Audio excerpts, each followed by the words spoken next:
आपल्यासोबत काँग्रेसचे प्रदेशाध्यक्ष आहेत. काय तुमची राहुल गांधींसोबत आता चर्चा झाली, कोणत्या मुद्द्यांवर झाली? नाही बघा, ते आमचे राष्ट्रीय नेते आहेत आणि एकंदरीत त्यांचं स्वागत या ठिकाणी करून आजच्या कार्यक्रमाच्या पार्श्वभूमीवर आवश्यक तो संवाद जो आहे तो त्यांच्याशी झालेला आहे.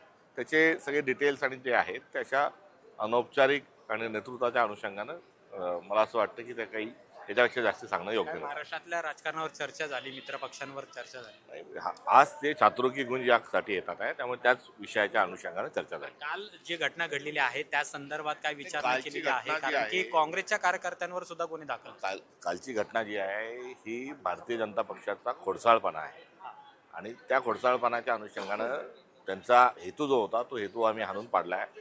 त्यामुळे या संदर्भात काही खूप मोठी चर्चा करण्याची आवश्यकता नाही. ज्या विद्यार्थ्यांनी बरोबर हा सगळा वाद निर्माण झालेला होता, तिने आता एक व्हिडिओ पोस्ट केलेला आहे. खरं तर राहुल गांधींनी तिला कार्यक्रमासाठी आमंत्रित केलेलं होतं, पण तिने हे आमंत्रण नाकारलेलं आहे. नाही, असं कुठलंही आमंत्रण दिलं नव्हतं. आता ती विद्यार्थिनी, तिला आपण राजकारणातून सगळ्यांनी दूर ठेवलं पाहिजे. आम्ही काही त्या विद्यार्थ्यांचा व्हिडिओ बनवला नव्हता. माध्यमांचे आपलेच प्रतिनिधी गेले, ती माध्यमांसमोरच बोलली.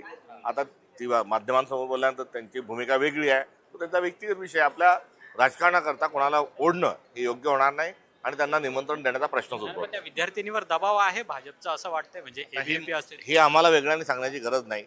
हे सगळा महाराष्ट्र बघतोय आणि काय आहे ते. त्यामुळे त्या विद्यार्थिनीला राजकारणामध्ये ओढून त्या एखाद्या सामान्य परिवारातील आणि तिच्या परिवारातली जी पार्श्वभूमी आहे यावर टिप्पणी करणं ही सभ्यतेचं लक्षण नाही. मुख्यमंत्री म्हणतात की इव्हेंट हा सगळा आहे, इव्हेंटसाठी काल जी घटना आहे ती काँग्रेसने घडवून आणलेली.